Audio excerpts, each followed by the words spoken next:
Chers amis, et à tous ceux qui se passionnent pour les prophéties bibliques ou qui s'interrogent sur leur sens pour notre temps, bien, j'ai le plaisir de vous partager une série de vidéos dans la continuité de mon ministère eschatologique portant sur les événements de la fin des temps selon ce que les Écritures prophétiques nous révèlent à ce sujet.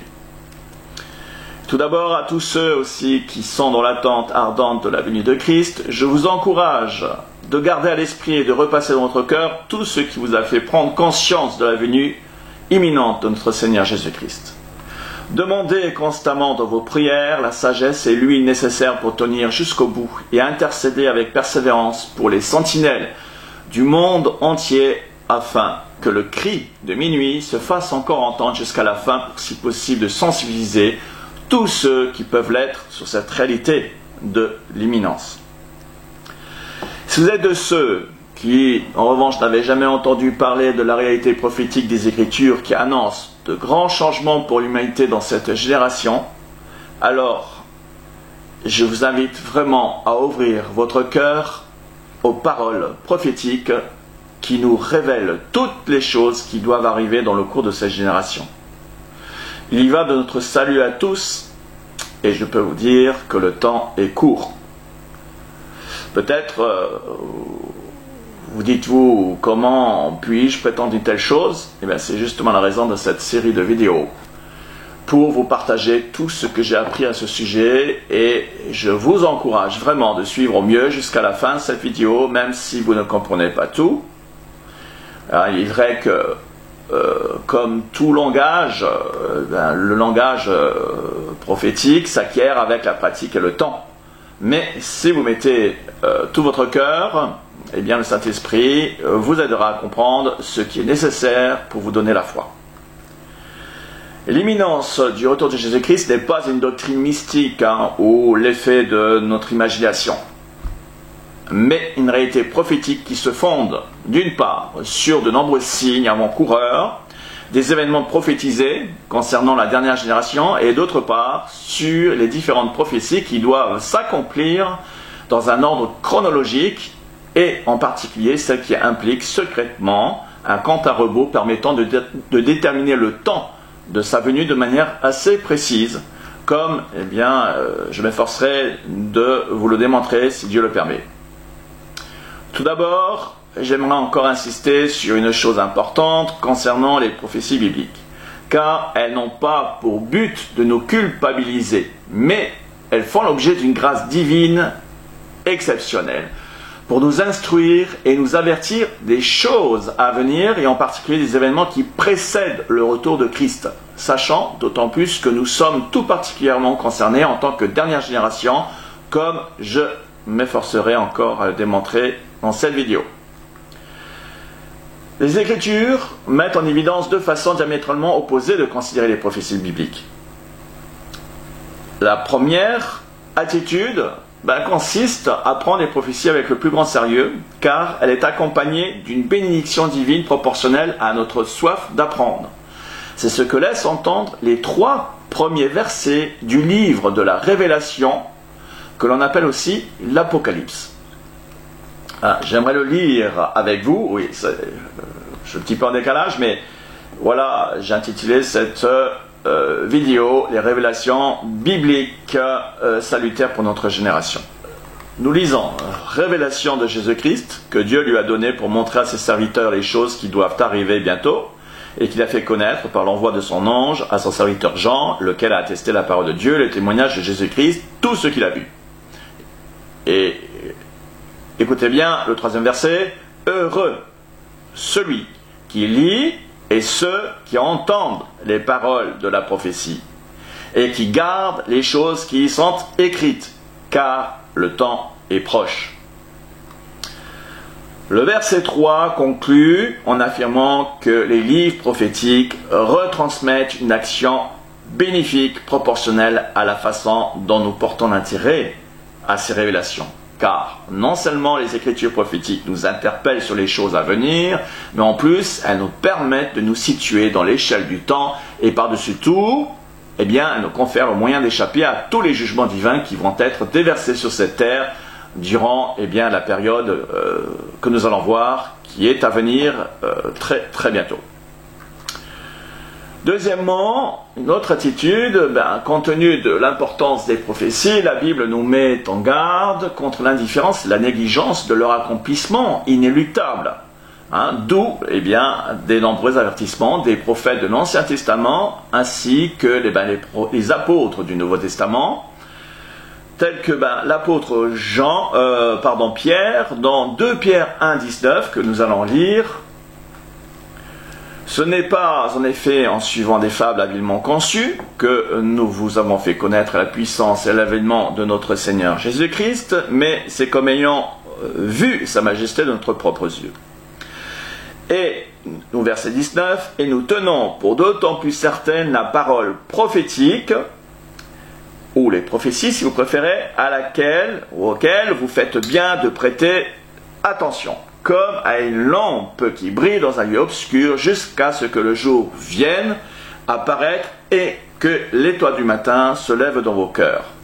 Sachant tout d'abord vous-même qu'aucune prophétie de l'Écriture ne peut être un objet d'interprétation particulière, ça c'est aussi important, car ce n'est pas une volonté d'homme qu'une prophétie a jamais été apportée, mais c'est poussé par le Saint-Esprit que les hommes ont parlé de la part de Dieu. C'est une mise en garde solennelle pour attirer toute notre attention sur l'importance des prophéties et tout particulièrement la priorité à celle qui concerne le jour de Christ. Et cet avertissement nous est personnellement adressé en tant que dernière génération de cette fin de dispensation, car il est ici question particulièrement du retour de Christ pour l'enlèvement de l'Église. En effet, si l'on se rapporte dans ce verset à l'expression « jusqu'à ce que le jour vienne », cette expression sous-entend le jour de Christ, donc l'enlèvement. Car, de fait, elle est suivie de cette autre expression « l'étoile du matin ». Or, dans l'Apocalypse 22, 16, Christ est identifié par l'étoile brillante du matin. Jour vienne, jusqu'à ce que le jour vienne, c'est le jour de Christ, parce qu'elle est suivie de cette expression, l'étoile du matin, que l'étoile du matin se lève dans votre cœur. Et cette étoile, c'est Christ. C'est pour cela que ça fait allusion au jour de Christ. L'expression jour de Christ est employée en fait par 7 fois dans le Nouveau Testament en rapport avec l'avènement de Christ pour son Église. Je vous ai mis les 7 expressions et les références bibliques pour que vous regardiez les contextes.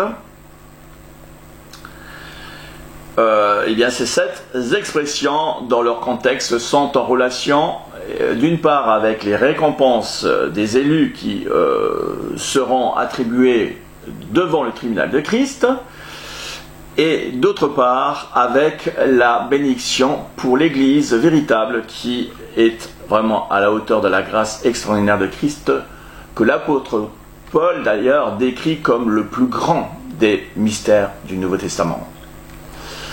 D'ailleurs, nous allons le lire. Voici, je vous dis un mystère. Nous ne mourrons pas tous, mais tous nous serons transformés. En un instant, en un clin d'œil, au son de la trompette, la dernière trompette, la trompette sonnera, alors les morts en Christ ressusciteront incorruptibles et nous serons transformés, nous, en parlant des vivants. Il faut en effet que ce corps corruptible revête l'incorruptibilité, que ce corps mortel revête l'immortalité. C'est dans 1 Corinthiens 15, versets 50 à 53. Ensuite, il y a un autre passage aussi important, voire un peu plus détaillé, celui dans 1 Thessaloniciens 4, versets 15 à 18. Voici ce que nous déclarons d'après la parole du Seigneur. C'est toujours l'apôtre Paul, il a reçu cette révélation du Saint-Esprit, et donc qui concerne surtout, et je le répète, la dernière génération, puisqu'il parle ici des vivants restés pour le retour du Seigneur. Nous ne devancerons pas ceux qui sont morts. En effet, le Seigneur lui-même a un signal donné à la voix d'un archange et au son de la trompette de Dieu descendra du ciel, et ceux qui sont morts en Christ ressusciteront d'abord. Ensuite, nous qui serons encore vivants, eh bien, nous serons tous ensemble enlevés avec eux sur des nuées à la rencontre du Seigneur dans les airs, et ainsi nous serons toujours avec le Seigneur. Encouragez-vous donc les uns et les autres par ces paroles, d'autant plus que plus on arrive à la fin, plus c'est difficile. En tout cas, c'est mon cas. De plus en plus de mal à faire de vidéos, de plus en plus de mal, je peux vous dire, à lutter. Et pourtant, il faut tenir, vraiment, hein, et implorer la grâce de Dieu, et crier à Dieu, puisque la Bible nous dit que Dieu entend nos prières et qu'il ne reste pas indifférent aux cris de ses élus. Le Nouveau Testament nous révèle 10 mystères que je vous remets ici, sans les commenter. Voilà, car ce n'est pas le sujet du jour. Voilà. Mais parmi ces 10 mystères, celui de l'enlèvement de l'Église au jour de Christ est certainement l'un des plus grands secrets. À un tel point que de nombreux passages comme celui de Luc 21, 34, qui fait suite à la parabole du figuier, nous dit que les habitants du monde entier, y compris un grand nombre de chrétiens, seront pris à l'improviste, au dépourvu, quand cet événement sans précédent aura lieu. Et cet événement en question est sur le point d'arriver avec une très forte probabilité pour cette année, dont je m'efforcerai à démontrer dans mes prochaines vidéos. Alors, ne perdons pas notre temps avec ceux dont la connaissance en eschatologie se résume à Matthieu 24, 36, que personne ne connaît le jour et l'heure, ni le Fils ni les anges, que c'est seulement le Père seul qui connaît le jour. D'autant plus que ce jour en question, il n'est pas ici dans le contexte prévu que ce soit le jour de Christ, mais le jour de son retour. Si vous lisez bien le contexte, voilà. D'autant plus que ce verset est suivi de 37, où il y a une conjonction avec mais dans les versions comme Osterwelle et Martin, il y a bien une conjonction mais qu'il faut lire après ce qui suit. Donc l'expression jour de Christ que nous venons d'évoquer brièvement, qui sont 7 fois mentionnés dans le Nouveau Testament, en lien avec, je le répète, l'enlèvement de l'Église, n'est surtout pas à confondre avec les expressions jour du Seigneur du Nouveau Testament et son équivalent jour de l'Éternel de l'Ancien Testament, qui sont en fait des formulations exprimant des jugements en rapport avec les différentes étapes de l'après-enlèvement de l'Église, ou, si vous préférez, des étapes du jour de l'Éternel. Durant la 6e dispensation, qui va durer 7 ans et environ 3 mois. Ces expressions sont vraiment la base de l'eschatologie pour mieux comprendre les prophéties bibliques dans leur contexte. La bonne compréhension de ces expressions permet d'éviter en fait des dérives d'interprétation dans le domaine prophétique, qui sont malheureusement à l'origine de nombreuses fausses doctrines et qui sont à déplorer de plus en plus, surtout sur Internet. Une étude approfondie des prophéties bibliques dans le contexte de leur accomplissement peut nous permettre de reconstituer la chronologie des événements respectifs qui se sont déjà accomplis par le passé, ainsi que ceux qui sont en cours d'accomplissement et tous ceux qui doivent s'accomplir dans un proche avenir. C'est ce à quoi je me suis appliqué à étudier durant ces 15 dernières années et dont je me suis évertué au mieux pour les enseigner depuis ces 10 dernières années et qui peut se résumer de cette façon, dans ce tableau. C'est une fresque chronologique qui nous donne un aperçu de tous les événements principaux, hein, parce qu'il y a plein de choses qui sont à l'intérieur, qui sont au milieu. Mais voilà, ce sont les événements principaux que je vous ai mis, hein, qui sont sur le point de s'accomplir bien très prochainement. Pour comprendre cette fresque, qui est très importante, vraiment, eh bien, il est impératif d'avoir connaissance des expressions justement eschatologiques de la Bible, donc, comme pour ceux que je vous ai expliqués tout à l'heure, et toutes les autres qui sont dans le même sens, mais aussi de prendre en compte toutes les prophéties liées à la fin des temps, bien sûr, et ainsi que la doctrine du pré-tribulationnisme et la doctrine des 7 dispensations. Et mon but dans cette vidéo est non seulement de vous démontrer de quelle manière j'en suis arrivé à reconstituer cette fresque chronologique, mais surtout de faire prendre conscience que nous sommes ici, à la fin de cette dispensation, sur le point de basculer dans une nouvelle dispensation, qui sera une dispensation de jugement. Donc c'est très important, hein, nous sommes vraiment à la veille d'un grand changement pour l'humanité sur le plan prophétique et tout ce que cela implique. Pour nous repérer de façon donc certaine sur l'échelle du temps de la chronologie des événements prophétiques révélés par les Écritures, il nous faut prendre en considération 3 éléments de base déterminants. Premièrement, eh bien, c'est ici la prophétie de Daniel concernant les 70 semaines d'année, dont la dernière très importante, qui se place à la fin des événements précédant le retour de Christ sur terre. Deuxièmement, il y a la doctrine, comme je vous ai dit, des 7 dispensations qui nous permet de comprendre le plan de Dieu pour l'humanité.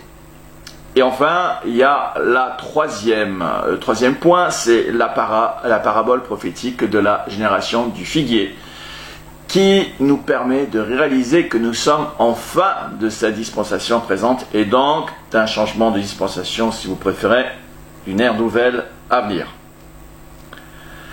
C'est ce que je vous propose de voir dans ces vidéos, ces 3 points qui nous permettront de nous repérer dans la chronologie des événements prophétiques, en sorte que dans les prochaines vidéos, eh bien, nous puissions par d'autres moyens de prendre conscience que nous sommes vraiment dans l'imminence. Le premier point que nous allons voir pour la reconstitution de cette fresque est fondamentalement important, incontournable pour comprendre la chronologie des événements. Eh bien, il s'agit de la prophétie de Daniel concernant les 70 semaines et plus particulièrement la dernière semaine de Daniel. Dans le livre prophétique de Daniel, donc, qui est le complément indispensable pour comprendre le livre de l'Apocalypse, et c'est aussi vrai dans l'autre sens, il est impossible de comprendre les prophéties bibliques l'un sans l'autre. Daniel est un prophète de l'Ancien Testament contemporain des prophètes Jérémie et Ézéchiel, du temps de Josias jusqu'au dernier roi Sédéchias, de la dynastie de Juda. Et Daniel fut parmi les captifs de Babylone lors de la première déportation à la 4e année du règne de Joachim, qui était le 4e roi en comptant par la fin. Joachim, roi donc Juda, qui était également la 4e année, c'était la première année du règne du roi de Babylone, Nebuchadnezzar. C'est important. En ce temps-là, il y a eu en tout 4 déportations des captifs juifs répartis sur tout l'empire du temps du roi de Babylone. Il y avait la première année de Nebuchadnezzar, où il y avait Daniel et tous les nobles, ainsi que ses 3 amis. Ensuite, il y a eu la 7e année du règne de Nebuchadnezzar, qui est en fait la 11e année du règne de Joachim. Et là, il y a eu pendant 1 an où le roi Nebuchadnezzar est resté sur place et qui avait assiégé donc Jérusalem et qui a emmené captif, qui fait partie d'ailleurs, Ézéchiel fait partie de cette 2e déportation. Ensuite, à la 19e année du règne de Nebuchadnezzar, au moment où Jérusalem et son temple ont été détruits. Fin de la dynastie de Juda. Et à la 23e année de Nebuchadnezzar aussi, il y a une autre déportation parce que Nebuchadnezzar avait laissé un reste en Israël qui ont été en Égypte avec Jérémie, etc. Donc voilà les 4 déportations. Ça c'est pour le contexte historique. À la seconde année du règne de Nebuchadnezzar, soit 1 an après la déportation de Daniel et les autres juifs avec lui, eh bien Daniel se trouvait donc parmi les captifs en Babylone. Lorsqu'après avoir expliqué dans des circonstances particulières un songe prophétique au roi de Babylone, eh bien il a été proclamé premier ministre sur tout l'empire de Babylone. Chose extraordinaire.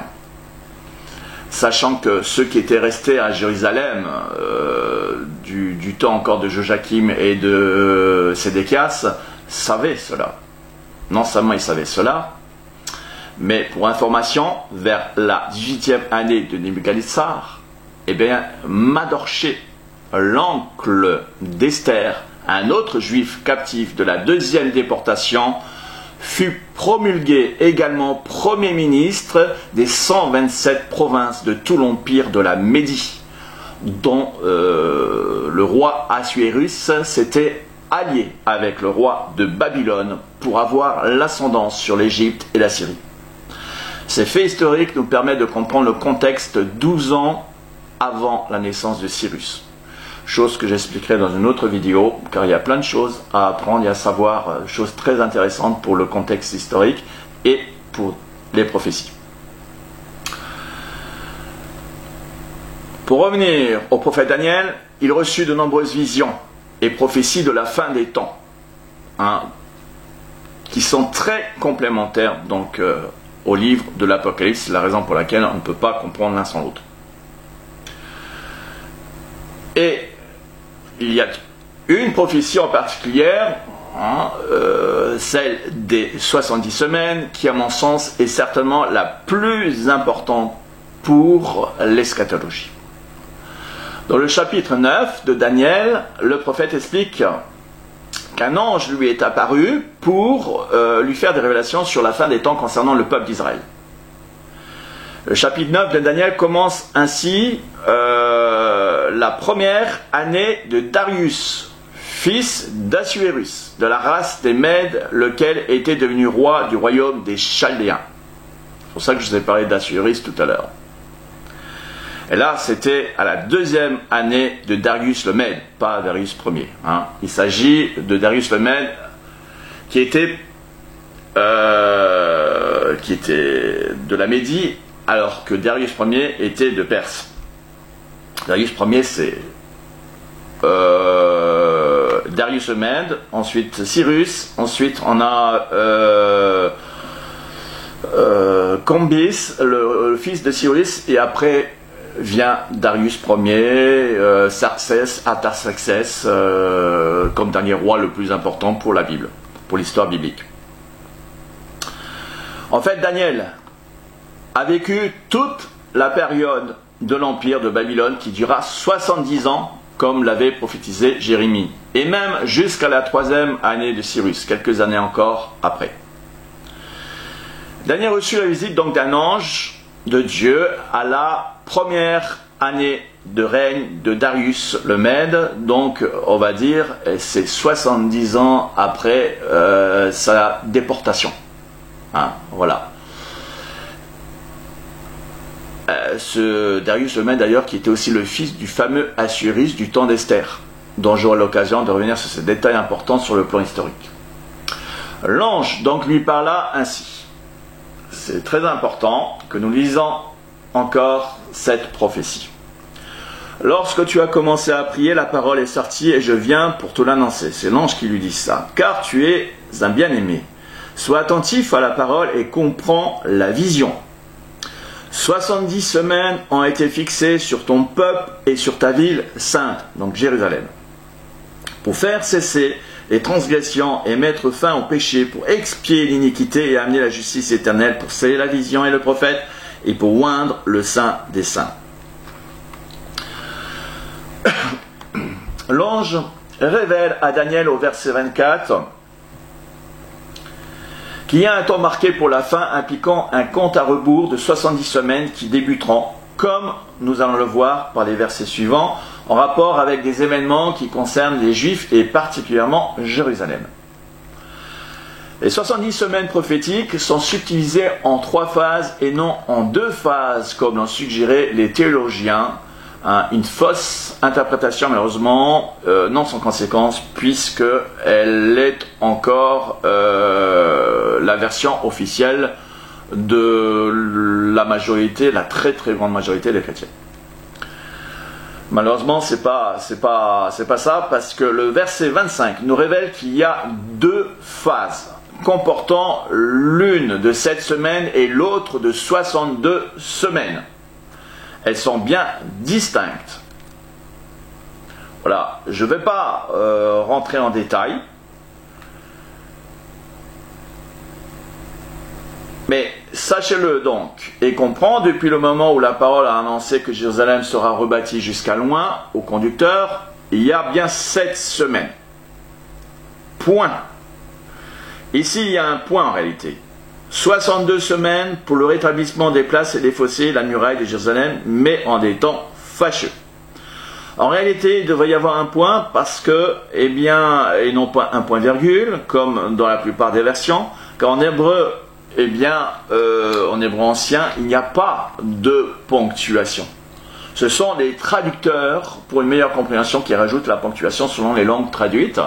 Sauf que cela peut fortement influencer le texte dans une mauvaise interprétation, comme c'est ici le cas. Bref, ici il y a forcément un point pour la bonne raison, toute simple, que les 7 semaines sont distinctes des 62 parce qu'elles sont confirmées au verset 26, le verset d'après. Il y a marqué après les 62 semaines et non pas les 69. Comme les théologiens le disent, c'est bien marqué littéralement après les 62 semaines. Un oint sera retranché, c'est-à-dire que le Messie sera crucifié et n'aura pas de successeur. Ces 2 phases sont vraiment importantes, mais je les commenterai dans une prochaine vidéo en vous partageant mes recherches à ce sujet. Mais si l'on devait retenir pour l'essentiel de notre sujet d'aujourd'hui, c'est qu'elles doivent s'accomplir chacune à leur période respective, comme annoncé dans la prophétie, et que ces 2 semaines cumulées font 69 semaines. Non pas cumulées en une seule fois, mais en des périodes différentes. 69 semaines. Par conséquent, il reste donc une dernière semaine, une dernière phase, puisqu'il y a 3 phases. Et cette semaine est une phase, 62 semaines, une autre phase, et on a bien encore une autre phase pour faire 70 semaines, pour totaliser les 70 de la prophétie, telle que stipulée dans le verset 24 que nous avons lu précédemment. Avant d'en venir à la dernière semaine de Daniel, la 70e, il faut que vous sachiez que ce sont des semaines prophétiques qui se comptent en années. En effet, dans les Écritures, une semaine d'année fait exactement 7 ans. Vous trouverez ce détail notamment dans l'Ancien Testament, en Lévitique 25, 8. Dans les versions Martin et Osserval, qui sont les plus importantes, les autres versions parlent de 7 semaines de sabbat, et ce sont en fait des semaines d'année. D'ailleurs, on peut le lire, tu compteras aussi 7 semaines d'année, à savoir 7 fois 7 ans, c'est bien précisé, et les jours de 7 semaines feront 49 ans. Eh bien, si 7 semaines d'année font 49 ans, alors une semaine d'année fait bien 7 ans. Sachant que cela est également confirmé dans le Nouveau Testament à plusieurs reprises, car dans Apocalypse 12 notamment, une demi-semaine fait 1260 jours, ce qui nous donne bien 3 ans et demi, car une année dans la Bible, une année fait 360 jours, une année biblique. Par conséquent, 1260 jours divisé par 360 fait bien 3 ans et demi. C'est bien la moitié de 7 ans. Dans Apocalypse 13, eh bien, l'Antichrist recevra plein pouvoir lors de la seconde moitié de la dernière semaine de Daniel sur tous les peuples pendant 42 mois. Et dans la Bible, tous les mois font exactement également 30 jours. Je l'ai démontré à plusieurs fois, hein. C'est pourquoi le calendrier juif actuel est complètement faux, est totalement faux.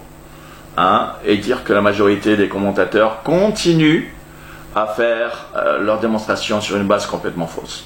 Bref, là où je veux en venir, 42 mois fois 30 jours, ça fait bien 1260 jours également. Hein, ceci confirme donc cela. Sachant que 1260 jours font une demi-semaine que l'on multiplie par 2 pour obtenir une semaine entière, voilà, eh bien, on obtient bien 2520 jours, soit 7 ans de 360 jours par an. À cela, il faut rajouter un mois en bosismique pour le calendrier lunisolaire des 360 jours tous les 6 ans. Mais là, je ne rentrerai surtout pas dans ces détails, hein, parce que ça compliquerait les choses et c'est pas le but pour aujourd'hui. Le but étant de vous prouver qu'une semaine prophétique, eh bien, fait tout simplement 7 ans. Et c'est évidemment très important pour comprendre les événements de la fin des temps, notamment celle de la dernière semaine de Daniel que nous allons voir maintenant. Cette dernière phase des 70 semaines de la prophétie de Daniel est confirmée au verset suivant, c'est-à-dire après le 25 et le 26, nous avons le verset 27. Mais il faut d'abord lire la fin du verset 26. Voilà. En fait, qui devrait être le verset 27. La fin du verset 26 devrait en fait commencer, voilà, ça devrait être ici que le verset 27 devrait commencer. Pourquoi? Parce que on part sur autre chose, le peuple d'un chef qui viendra détruira la ville et le sanctuaire. Et sa fin arrivera comme une inondation et il est arrêté que les dévastations dureront jusqu'au terme de la bataille finale, hein, Armageddon, et il, donc ici il s'agit du peuple d'un chef qui viendra, confirmera une alliance avec plusieurs pour une semaine, c'est très important, c'est bien précisé, il confirmera une alliance avec plusieurs pour une semaine, et durant la moitié de cette semaine, eh bien, il fera cesser le sacrifice et l'offrande, le dévastateur commettra l'abomination jusqu'à ce que la ruine et ce qui a été résolu fondent sur le dévastateur. Ce texte est très riche en données sur le plan prophétique. Première remarque, alors on va pas le détailler entièrement, mais juste pour, voilà, ce qui nous intéresse aujourd'hui. Première remarque, contrairement à l'idée générale que nous avons eue jusqu'à maintenant, le « il » en question ici n'est pas forcément l'Antichrist. En effet, si on se rapporte littéralement au texte, le « il » se rapporte au peuple d'un chef et non au chef lui-même. Autrement dit, cela peut très bien avoir le sens plutôt d'une délégation envoyée par une nation, ou peut-être l'Union européenne, ou l'ONU, pour conclure ou confirmer cette alliance de paix entre Israël et les autres pays d'alentour pour, eh bien, une semaine. Bon, que ce soit l'Antichrist, l'initiateur ou une délégation, n'est pas sans intérêt, car c'est cette alliance qui va démarrer la dernière semaine de Daniel. En effet, l'attention devra être portée sur cette alliance et non son initiateur ou son représentant. Pourquoi? Parce que si on pense que c'est l'Antichrist qui va le faire, alors ce ne sera peut-être pas l'Antichrist, mais une délégation, on va se dire, tiens, ben la personne qui signe, ce sera l'Antichrist, alors que ce ne sera pas le cas. Donc c'est pas ça qui est important. Ce qu'il faudra retenir, c'est l'alliance elle-même, que lorsqu'elle sera signée, définitivement, conclue, confirmée, définitivement, eh bien, la dernière semaine de Daniel va débuter. C'est ça qui est important. En revanche, ce qui apparaît certain, en ce qui concerne l'Antichrist, eh bien, c'est qu'il est mentionné ici comme le dévastateur. Le dévastateur intervient à la moitié de cette semaine pour rompre cette alliance de paix qui sera faite initialement 3 ans et demi avant. Et ce dévastateur en question est forcément l'Antichrist parce que c'est lui qui doit commettre, comme le dit la prophétie, l'abomination dont il est question au milieu de cette dernière semaine, qui est également confirmée en Matthieu 24, 15 et Luc 21. et dont l'apôtre Paul expliquera en quoi consiste cette abomination en 2 Thessaloniciens 2, verset 4. En fait, cette abomination, contrairement à ce que beaucoup disent, cette abomination sera quand l'Antichrist viendra dans le 3e temple pour se déclarer lui-même Dieu, en s'asseyant sur le trône, et il se déclarera en blasphémant devant tout le monde, devant les caméras du monde entier, en s'affirmant qu'il est le Messie, qu'il est Dieu lui-même. C'est Paul qui le dit dans 2 Thessaloniciens 2, verset 4. Ce qu'il faut retenir avec certitude, c'est que cette dernière semaine de Daniel débutera au moment où cette alliance sera donc scellée pour une durée de 7 ans entre Israël et ses voisins palestiniens. Mais à la moitié de ces 7 ans, le dévastateur va rompre cette alliance en commettant l'abomination. Il y a une autre chose importante dont j'aimerais rajouter avec certitude, c'est que cette alliance se fera après l'enlèvement de l'Église, contrairement à ce que certains eschatologues affirment. Il y a plein de raisons bibliques qui justifient cette chronologie des événements, mais ce n'est pas le sujet de cette vidéo. Revenons maintenant au premier point concernant la dernière semaine de Daniel qui se place à la fin des événements précédant le retour de Christ, comme nous venons de le voir à travers toutes ces explications. Le fait que le dévastateur doit commettre l'abomination au milieu de la dernière semaine de Daniel prouve déjà que ces événements s'accompliront dans la tribulation qui précède le retour de Christ sur terre. Mais cela est aussi confirmé par ce que l'ange a dit à Daniel dans le verset 24, qu'il nous faut revenir. Nous lisons: sois attentif à la parole et comprends la vision. 70 semaines ont été fixées sur ton peuple et sur la ville sainte pour faire cesser les transgressions, mettre fin au péché, expier l'iniquité et instaurer la justice éternelle, accomplir la vision et le prophète, et pour oindre le saint des saints.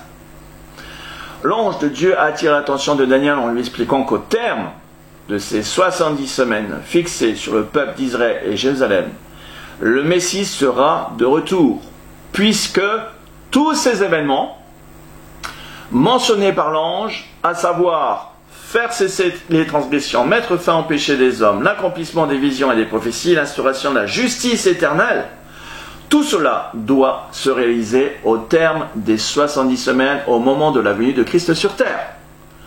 Et comme aussi les 62 semaines sont déjà accomplies lors de la première venue de Christ sur terre, il y a presque 2000 ans, et que les 7 semaines sont en cours et fin d'accomplissement, il reste bien la dernière semaine des 70 pour l'accomplissement de tous les événements mentionnés par l'ange messager de Dieu. Ce qui vient d'être démontré au sujet de cette dernière semaine de Daniel est essentiel pour la compréhension de l'eschatologie, fondamentale pour comprendre la chronologie des événements de la fin des temps. Tout ce qui vient d'être dit sur cette dernière semaine de Daniel est très important. Deuxième point, c'est la doctrine des 7 dispensations, qui est donc un autre moyen essentiel et complémentaire pour nous permettre d'une part de comprendre le plan de Dieu pour l'humanité et d'autre part pour nous repérer dans l'échelle du temps de notre monde prédéterminé par la souveraineté de Dieu. Le dispensationalisme, bien que contesté par certains théologiens, est une doctrine fondamentale pour comprendre le plan de Dieu pour l'humanité. Cette doctrine est fondée sur 2 caractéristiques principales.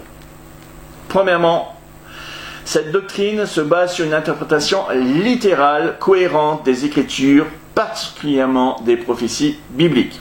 Bien sûr, les symboles, les figures de style et images sont prises en compte, mais même les symboles et les sens figurés peuvent s'interpréter littéralement. Deuxièmement, cette doctrine établit une distinction entre Israël et l'Église dans le plan de Dieu. le dispensationalisme identifie 7 dispensations dans le plan de Dieu. Pour toute l'humanité, qui sont donc les suivantes, que je vous ai mis là, et dont je ne vais pas commenter aujourd'hui, parce que j'ai fait une vidéo dessus, et vers laquelle je peux vous renvoyer, qui est la vidéo numéro 87 sur ma chaîne YouTube, intitulée « Les 7 âges et les 7 alliances des temps bibliques et prophétiques ». C'est une doctrine très importante si vous voulez vraiment comprendre aussi la chronologie des événements. Mais ce qui nous intéresse pour notre sujet d'aujourd'hui, c'est d'une part la dispensation présente, qui est la 5e dispensation dans laquelle nous sommes ici, qui est celle de la dispensation de l'Église, du temps de la grâce de Dieu, pour lui permettre de jeter un regard sur les nations en vue de choisir du milieu d'elles un peuple qui porte son nom. Désolé, la référence ici n'est pas du tout bonne, c'est Acte 15, c'est Acte 15, 14. Voilà, cette dispensation présente touche à sa fin, et elle sera suivie de la 6e dispensation qui inclut tous les événements de la dernière semaine de Daniel dont nous avons expliqué précédemment au premier point.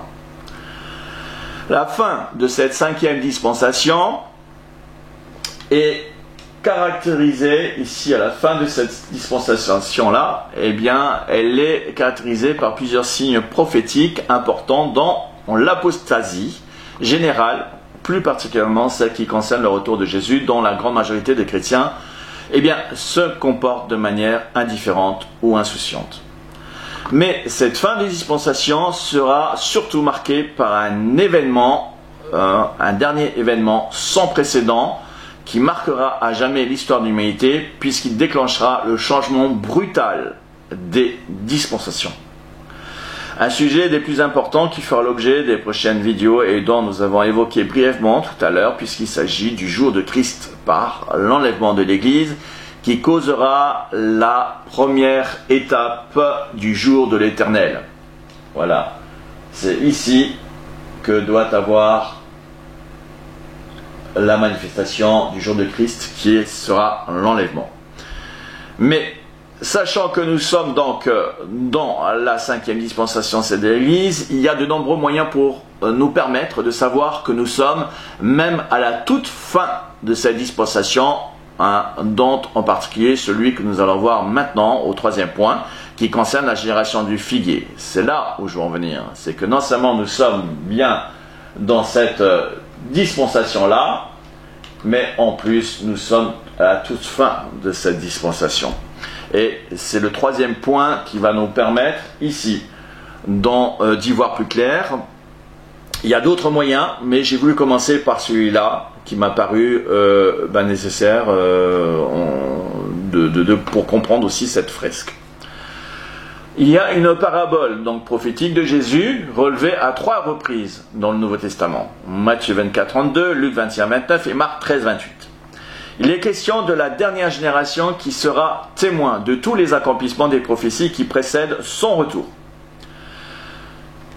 C'est encore l'un des moyens le plus sûr pour réaliser que nous sommes en cette fin de dispensation présente et donc dans l'imminence d'un changement pour l'humanité, confirmant par la même occasion que nous sommes à la veille de la dernière semaine de Daniel de la 6e dispensation. C'est ça la 6e dispensation. Et toute cette partie-là. Qui va durer 7 ans environ et entre 3 et 5 mois. Voilà. Dans Matthieu 24, après avoir commenté tous les événements de la dernière semaine de Daniel et sachant par avance que la dispensation de l'Église allait durer plusieurs siècles, Jésus conclut par cette parabole pour donner aux disciples une indication de façon à leur permettre à mieux comprendre et surtout pour la dernière génération de s'identifier. Nous allons la lire, cette parabole. Instruisez-vous par une comparaison tirée du figuier.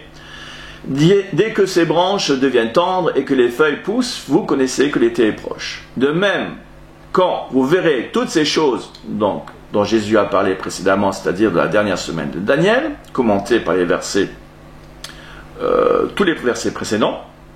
Sachez que le Fils de l'homme est proche à la porte, dit-il. Et je vous dis en vérité, cette génération ne passera point, donc la génération du figuier. Que tout cela n'arrive en ce qui concerne donc la semaine de Daniel.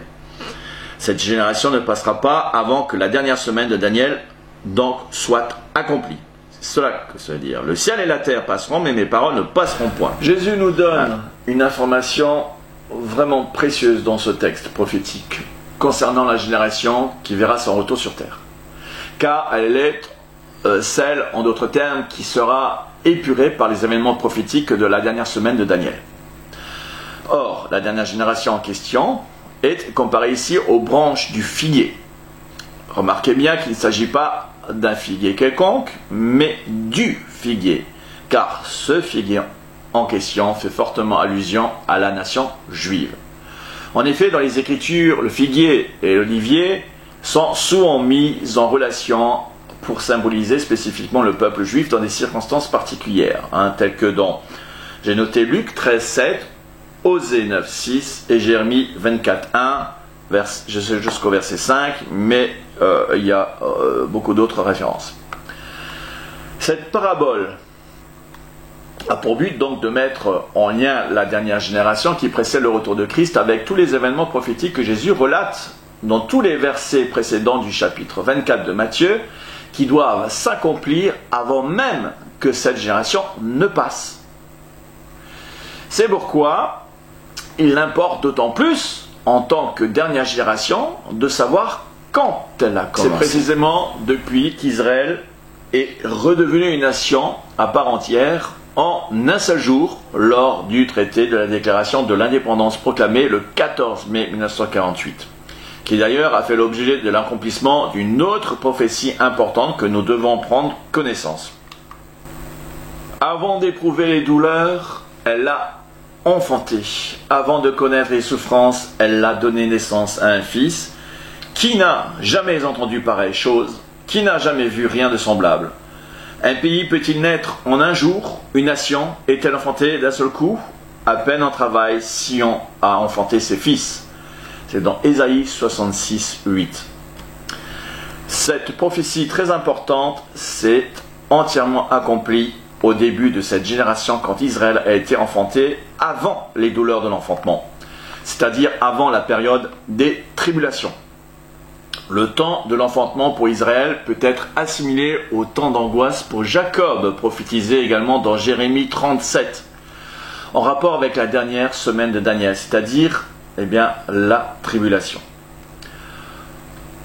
Quant au fils mentionné ici, est le même que l'enfant mâle d'Apocalypse 12, qui est bien entendu Christ, dont la naissance historique s'inscrit bien avant cette époque de douleur annoncée, au verset 7. Et cet événement surnaturel, relevant du plan souverain de Dieu, s'est entièrement accompli, je le répète, en 1948, lorsqu'Israël a été enfanté en un seul jour. La question pertinente est la suivante. Si Israël est bien la génération du figuier de la parabole de Jésus, comment pouvons-nous être sûrs qu'elle a commencé au moment de son enfantement et pas quelques années après?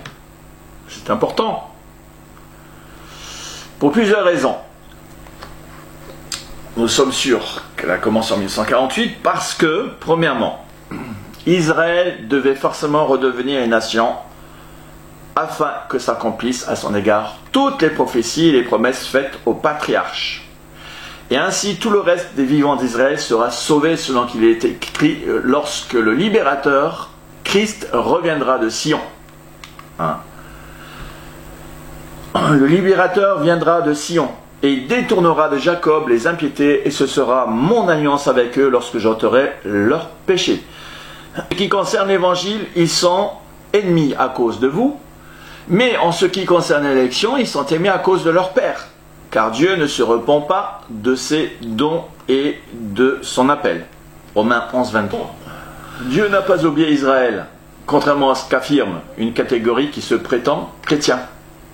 D'où l'importance de la doctrine des dispensations, car il est un autre mystère de Dieu que nous ne devons pas ignorer, nous rappelle Paul.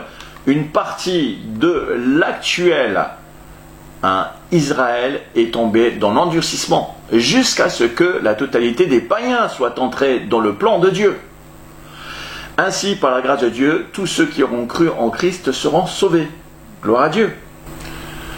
Donc, deuxièmement, eh bien, la génération du figuier a forcément commencé en 1948, car dans la prophétie d'Isaïe 66:8 que nous avons lu précédemment, il est bien question des mêmes douleurs de l'enfantement que Paul a prophétisé dans 1 Thessaloniciens 5, versets 1 à 3.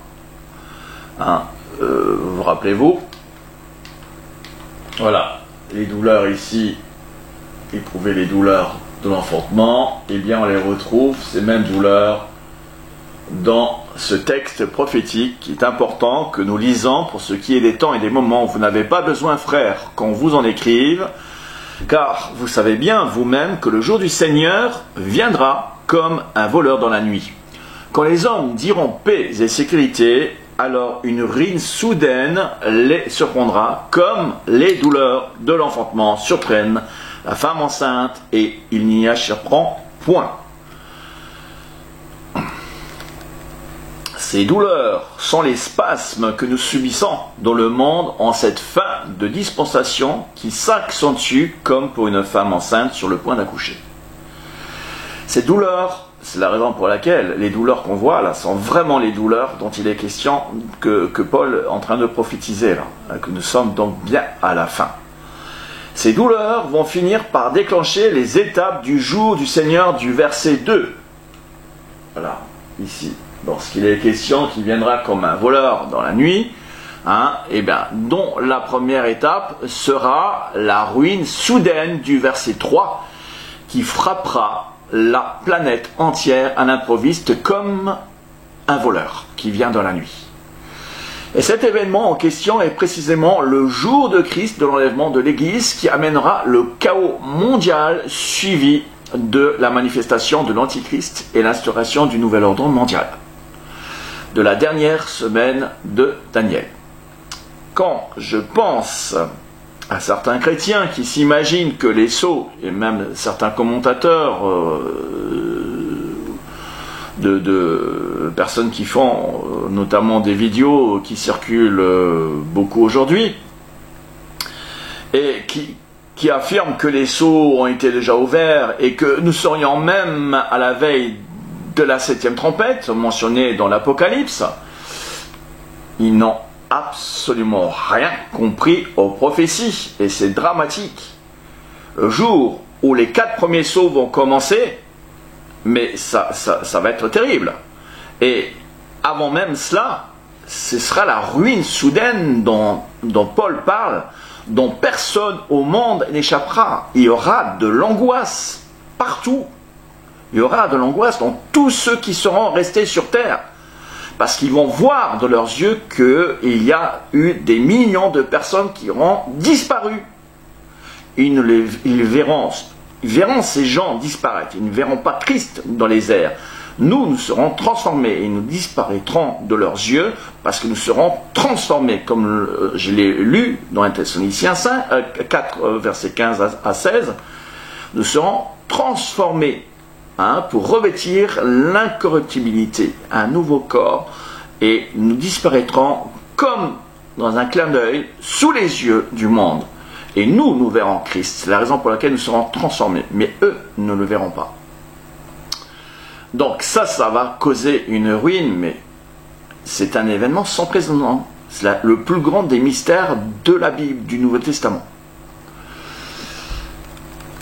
Donc, en conclusion de ce point, le fait qu'il soit question des douleurs de l'enfantement dans cette prophétie d'Ésaïe 66:8, comme nous l'avons lu précédemment, et qu'elle s'apparente en tout point à celle de 1 Thessaloniciens 5, verset 3 que nous venons de lire, eh bien, pour cette fin des dispensations, cela prouve de manière certaine que la génération du figuier a bien commencé au moment de son accomplissement en mai 1948. Voilà, troisième point, je vais vous donner brièvement une autre preuve, en fait, que la génération du figuier a commencé en 1948, mais comme cette dernière demande beaucoup d'explications et que j'ai prévu d'en parler dans une autre vidéo, je me contenterai donc de la résumer en quelques mots pour ne pas charger trop cette vidéo, même si vous ne comprenez pas tout. Enfin, pour ceux qui l'ont déjà entendu commenter, comprendront de quoi je parle.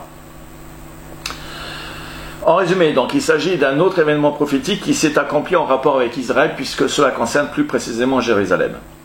En effet, il y a de nombreuses prophéties qui doivent encore s'accomplir en lien avec les 70 semaines de Daniel et la ville historique de Jérusalem.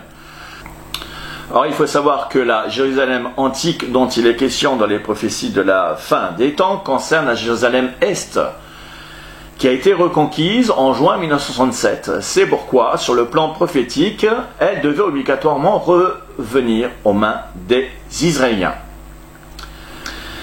Et la prophétie qui, à mon sens, est de loin la plus importante de toutes les Écritures, avec celle de 1 Thessaloniciens 5, 4 versets qui parlent du jour de Christ, eh bien, il y a une autre prophétie qui est vraiment très importante, qui nous révèle les secrets les plus cachés en rapport avec le retour de Christ, qui concerne les événements de la Jérusalem historique. En effet, sachant que la prophétie de Daniel des 70 semaines sont subdivisées en 3 phases, mais le plus étonnant, et c'est ce qui rend cette prophétie si exceptionnelle, c'est que chacune de ces 3 phases sont en rapport avec l'une des 3 manifestations de Christ dans ce monde. Les 62 semaines se sont accomplies lors de la première venue de Christ. Donc ça concernait la première venue de Christ, puisqu'il était question de sa mort, jusqu'à sa mort.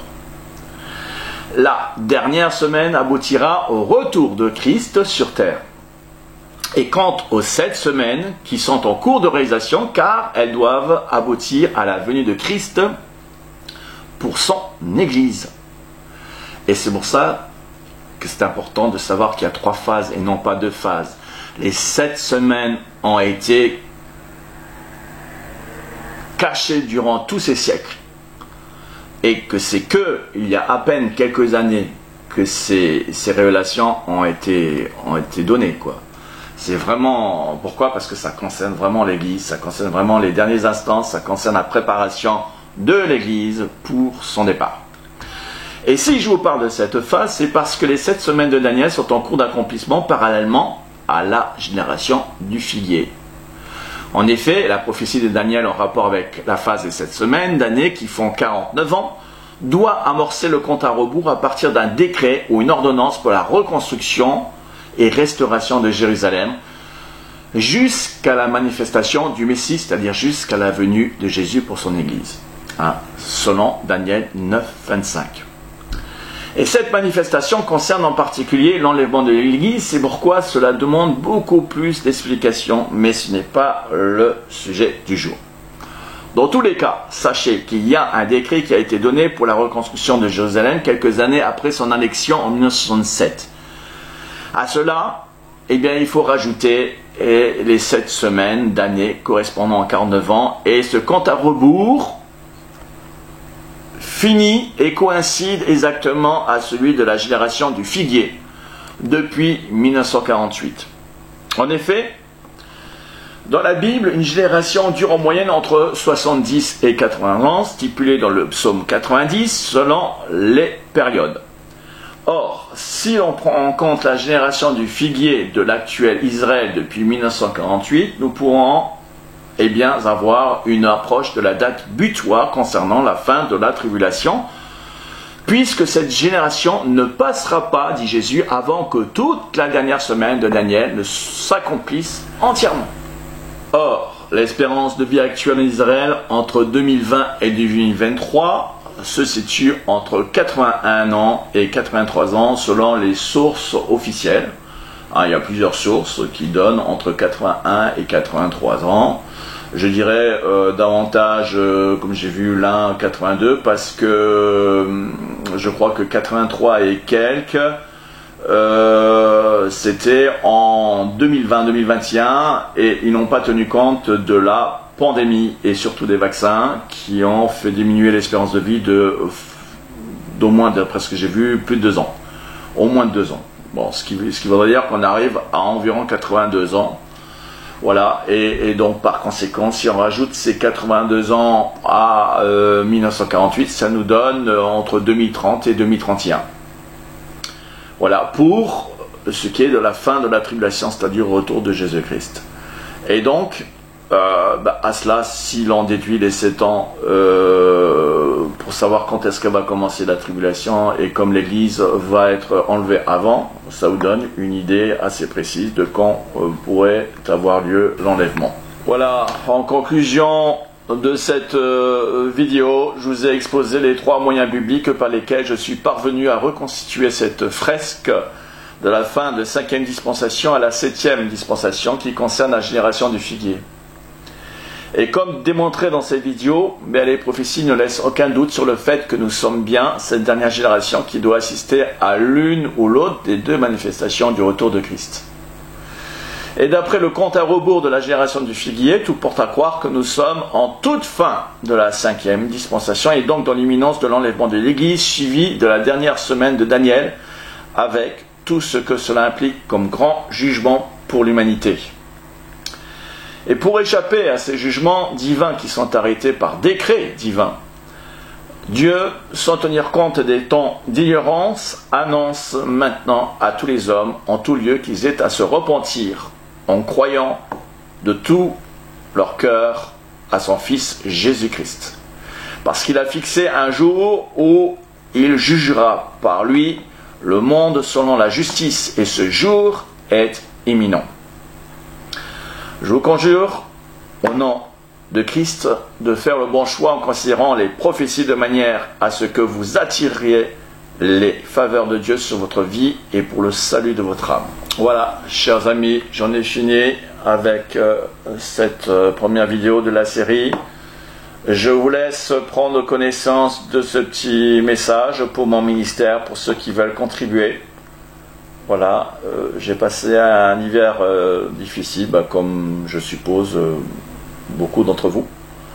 Donc pour ceux qui considèrent que si mon ministère vous parle et si vous voulez m'aider dans ce sens, en tout cas, je prie Dieu pour qu'il me donne la force de crier jusqu'au bout, parce que voilà, le temps est court et il y a beaucoup d'opposition.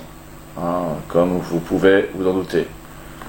Donc Dieu vous bénisse et je vous dis à la prochaine pour la prochaine vidéo. D'ici, je sais pas, 2-3 semaines, enfin, je me donnerai le temps qu'il faut parce qu'il y a beaucoup de choses à dire et qu'il faut surtout les